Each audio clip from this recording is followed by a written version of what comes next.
Nácele un hijo al marqués, muerte de doña Constanza y de Argote de Molina.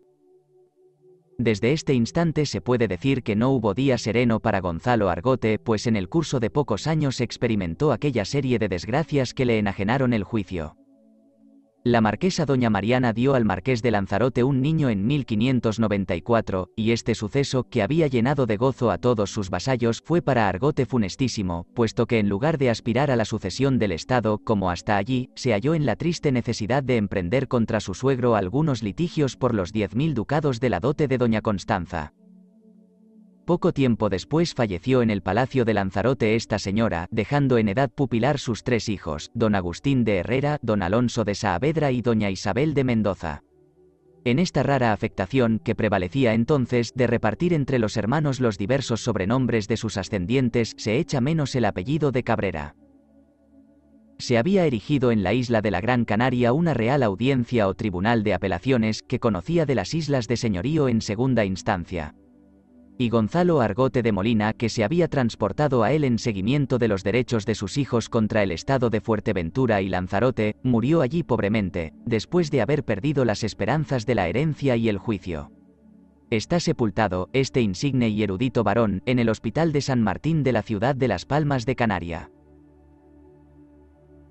Argote deja 3 hijos malogrados.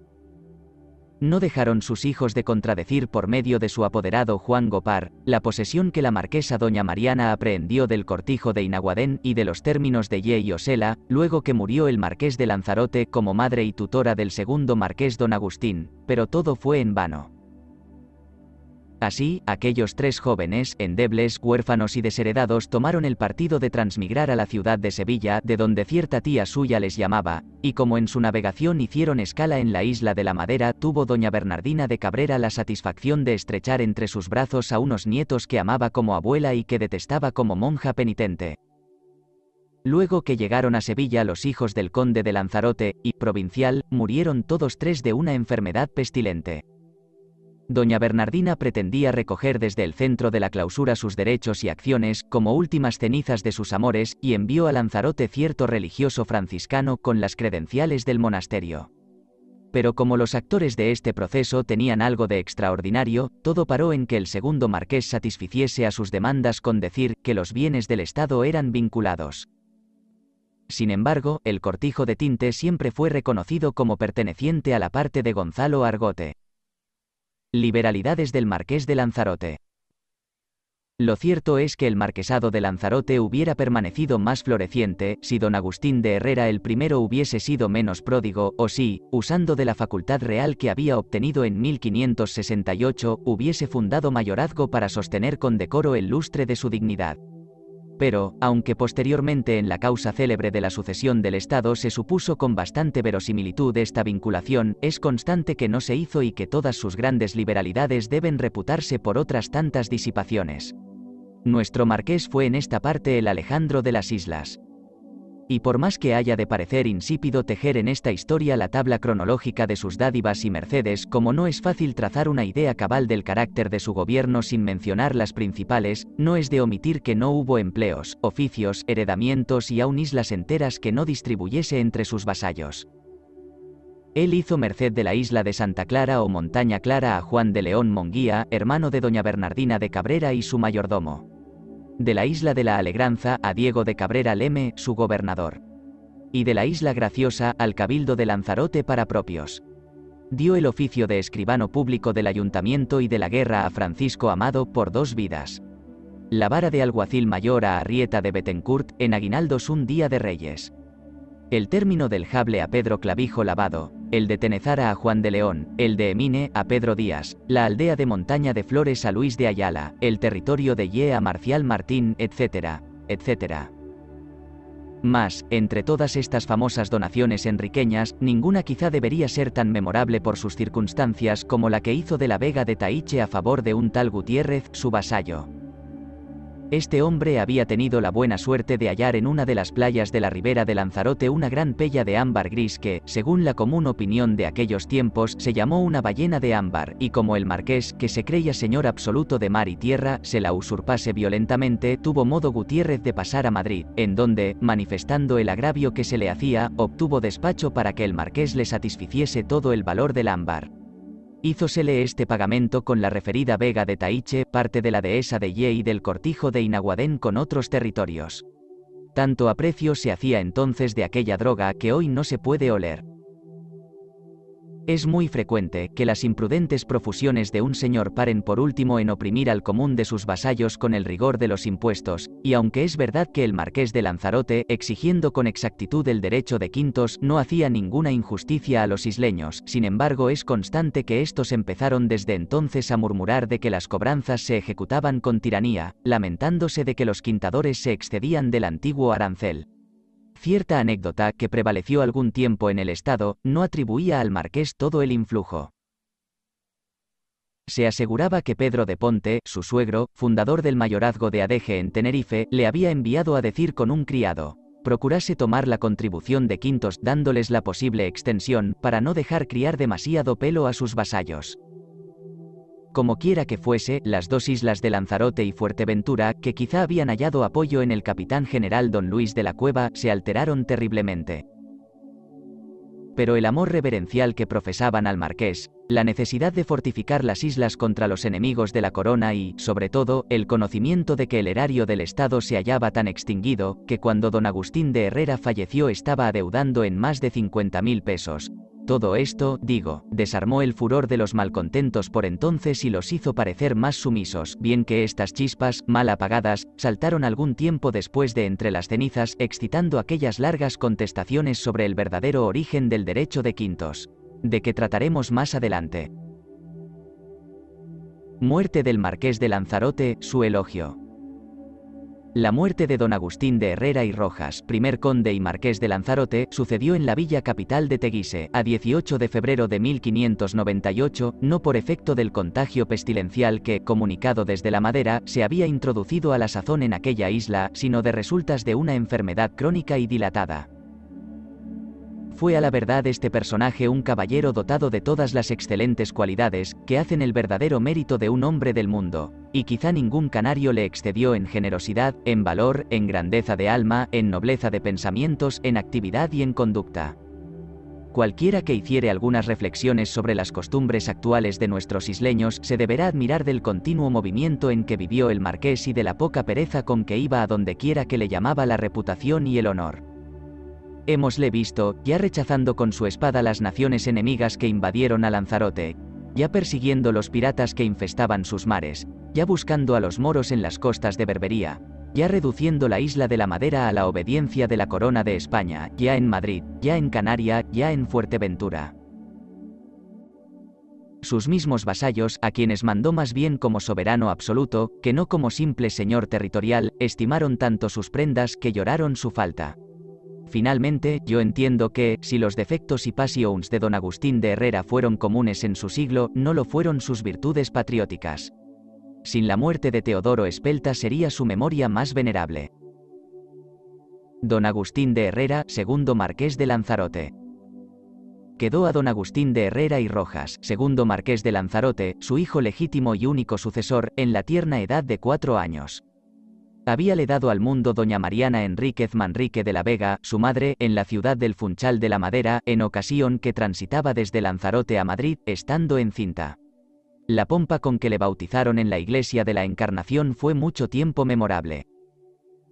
Así, como al tiempo del fallecimiento del marqués residía la señora viuda en la corte, quizá bajo el pretexto de dar a su hijo una regular educación o, lo que parece más cierto, para evitar el destierro de Lanzarote, trató de ponerse en camino luego que tuvo la noticia, y con la posible diligencia llegó a esta isla con su familia a fines de septiembre de 1598. Tomó la posesión del estado en calidad de tutora del nuevo marqués, en 11 de octubre. Ejecutos este acto con extraordinaria solemnidad en la iglesia mayor de Nuestra Señora de Guadalupe. El gobernador Sancho de Herrera Ayala y todos los regidores en forma de villa le besaron la mano, y ella juró guardar las leyes y ordenanzas de sus mayores. procedióse inmediatamente al inventario y a la auténtica posesión de las piezas del señorío. Sus diferencias con doña Juana de Herrera. Entretanto, tampoco perdían tiempo don Francisco Accioli de Vasconcelos y doña Juana de Herrera, su mujer, pues considerándose herederos de una parte de la sucesión del marqués difunto, se transportaron de la isla de la Madera a la de Lanzarote, entre las cuales subsistía a la sazón un comercio muy floreciente, e hicieron pasase de Canaria cierto juez ejecutor con comisión de la Real Audiencia, para inventariar los bienes y depositarlos. A los principios conservaron aquellos personajes toda armonía y buena correspondencia con la marquesa madre y el marqués su pupilo, de manera que ambos habían reconocido a doña Juana por hija de don Agustín de Herrera, la admitían frecuentemente a su palacio y salían en público juntas. Pero no tardó mucho tiempo el sórdido espíritu de interés en alterar la amistad y deshacer el parentesco. Desde 1604 la marquesa tutora había propuesto a doña Juana cierto sistema de transacción por lo concerniente a sus pretensiones, a cuyo efecto no dudó pasar a la Gran Canaria con don Francisco Accioli. La Cámara de Castilla mandó que sobre aquel convenio fuese citado don Zenobio Accioli, su hijo mayor, como sucesor inmediato, quien, habiéndole contradicho, dio margen a que por ambas partes resucitasen las disensiones con tan rara animosidad que llegaron al extremo de disputarse recíprocamente los derechos de filiación.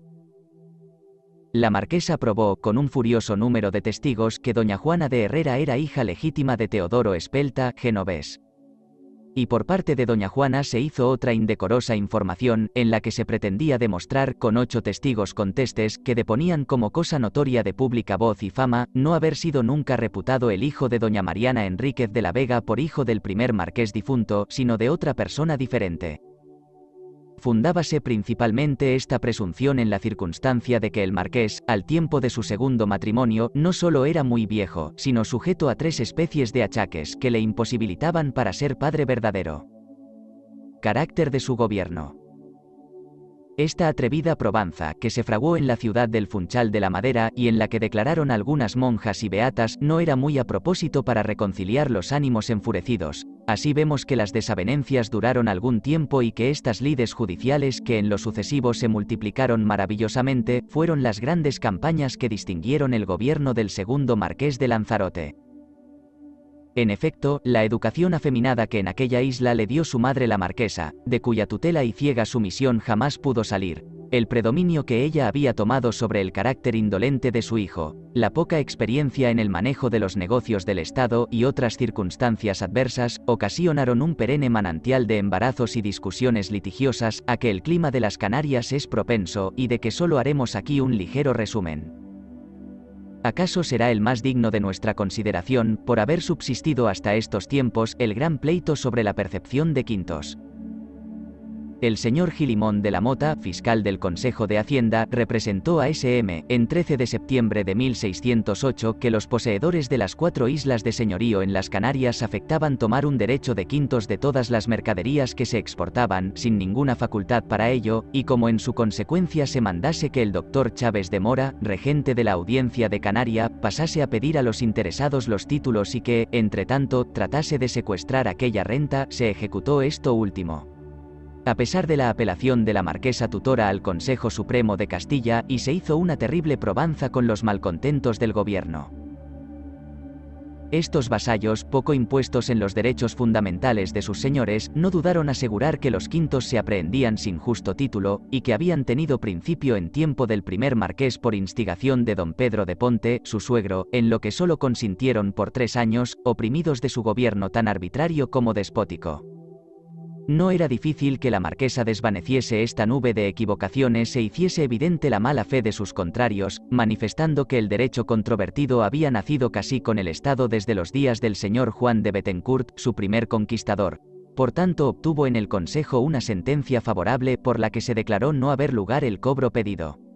Este decreto, que se confirmó en 28 de febrero de 1621, sirvió para suspender por entonces aquella instancia, pero no para que no se suscitase 10 o 12 años después. Igualmente calmaron por algún tiempo las antiguas disputas o, para decirlo mejor, guerras civiles que casi de un siglo a aquella parte subsistían entre las 2 líneas saavedras de Fuerteventura y Lanzarote, no sin notables gastos, inquietud de los vasallos respectivos y reservas en su comercio y amistad. Estas fueron en punto menor nuestras casas de York y de Lancaster, nuestras rosas blancas y rojas. La marquesa tutora concluyó, en 1611, con don Andrés Lorenzo Arias de Saavedra un armisticio o escritura de transacción, en fuerza de cuyos artículos se apartaban de todas las contestaciones y rencillas en que se habían enmarañado hasta allí, exceptuando tan solamente el litigio sobre la jurisdicción de Fuerteventura y su capitanía general que la casa de Lanzarote, tantas veces vencida, no acababa de abandonar del todo. Todavía no estaba bien enjuta la tinta con que se había firmado este tratado, cuando los señores de Fuerteventura, por derecho de represalia, pensaron en apoderarse del gobierno de las armas de Lanzarote a causa de la minoridad del marqués. Esta primera infracción de la paz prometida se hizo rotura declarada luego que don Andrés Lorenzo, que había adquirido la isla de la Alegranza por compra, queriendo tomar la posesión de sus desiertos, se le opuso vigorosamente la marquesa tutora, cuya contradicción dio origen a otro nuevo proceso, de que salió triunfante la casa de Fuerteventura, quedando dueña del campo de batalla. A la verdad, no eran estas pérdidas las que hacían titubear el estado de Lanzarote. El concurso y confederación de acreedores que le amenazaba cada día por las considerables deudas del primer marqués, aumentadas por el segundo, había puesto en tanto cuidado a la curaduría de la marquesa madre que, no bastando los suplementos que hizo de su misma dote y patrimonio para cubrirlas, tomó el peligroso recurso de eludir la acción de los interesados, aparentando una vinculación que se suponía hecha por don Agustín de Herrera, su marido. Tal fue la célebre maniobra política que, posteriormente, dio tanto en que entender a los pretendientes del Estado. Célebre trama de la vinculación del Estado de Lanzarote. Para tramar la obra de este astuto misterio, supo aprovecharse la marquesa de la sobresaliente habilidad de un criado.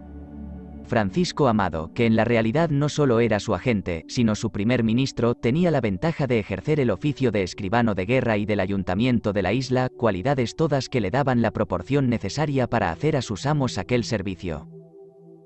Así parece que, abusando de la facultad real que el primer marqués había obtenido para erigir los bienes del Estado en mayorazgo y de que no se quiso valer en tiempo, fingió Amado una solemne fundación con data de 7 de octubre de 1576 y la autorizó con los nombres de Rodrigo de Barrios, un criado mayor del joven marqués que nunca había ejercido el empleo de escribano de cabildo, aunque se le había hecho merced de él, y de Juan Saavedra, labrador y pescador del Valle de Aría que, por haber casado con doña Elvira Camacho, doncella de la marquesa tutora, pasó del arado y la caña al ejercicio de la pluma, muriendo últimamente pobre y falto de juicio. Mensaje de Francisco Amado a la corte, su vuelta y prisión. Bien comprendía la marquesa que este artificio político de Francisco Amado era un apoyo débil, tan fácil de transpirarse como difícil de sostenerse mucho tiempo contra la verdad.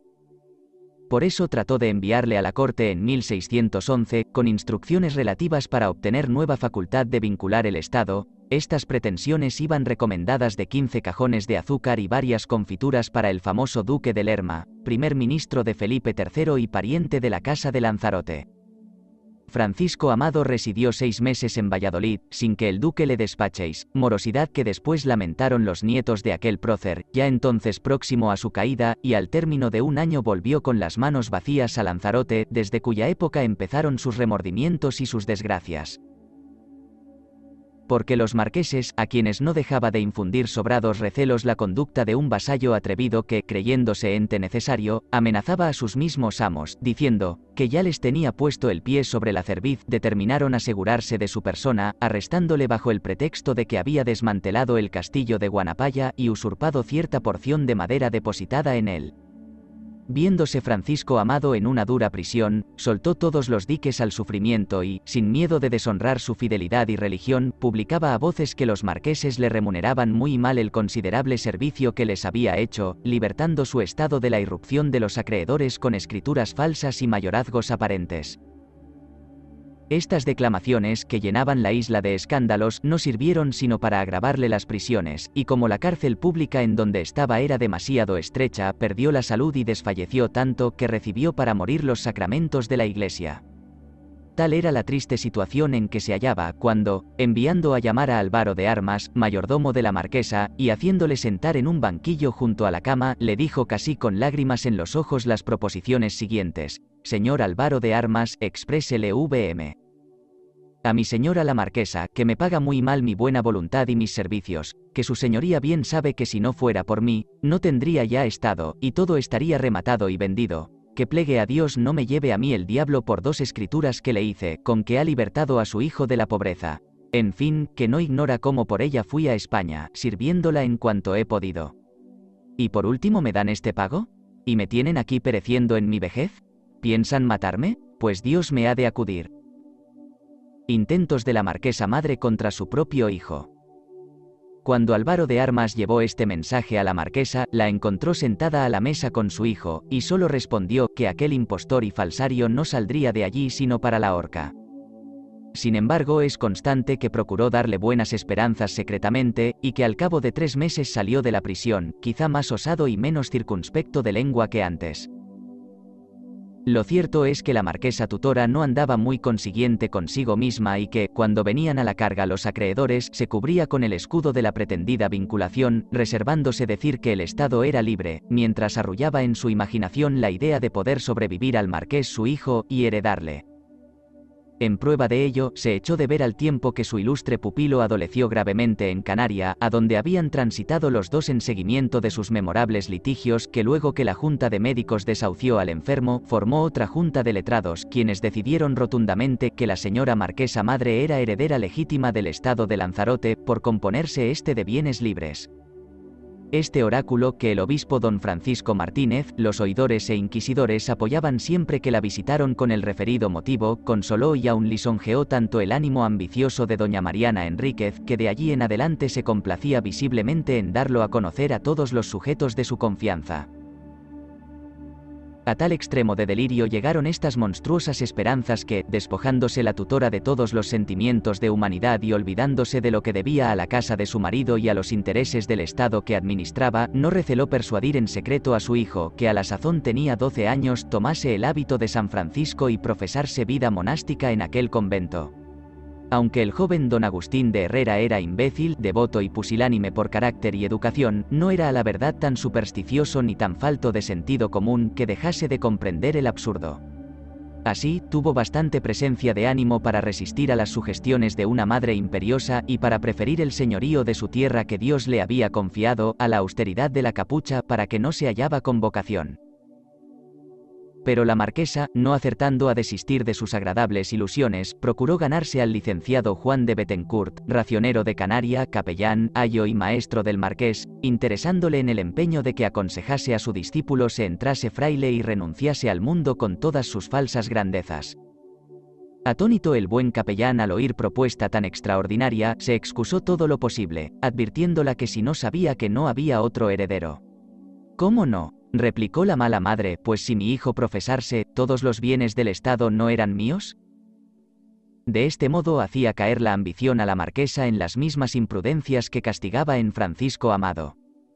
En efecto, no solo tuvo ella la ligereza de revelar la verdadera libertad de que gozaban los bienes del señorío de Lanzarote, sino que llegó el caso de desmantelar la fortaleza de Guanapaya, enajenando parte de la artillería al ayuntamiento de la isla de Canaria, a donde la transportaron, dejando el país indefenso. No paró en esto la mala administración de la tutora. Doña Mariana hizo merced por 3 vidas al capitán Diego de Brito y Lugo de la vara de alguacil mayor de Lanzarote, con primera voz y voto de regidor en el cabildo, y con calidad que pudiese nombrar 3 alguaciles y alcaide de la cárcel. Vendió terrenos e hizo cuantiosas donaciones en esta isla y en la de Fuerteventura. Pero, aunque este flaco gobierno e infiel administración en todas sus partes arruinaba los intereses más sólidos del Estado, no por eso perdieron los vasallos aquel antiguo y heredado vigor que los distinguía.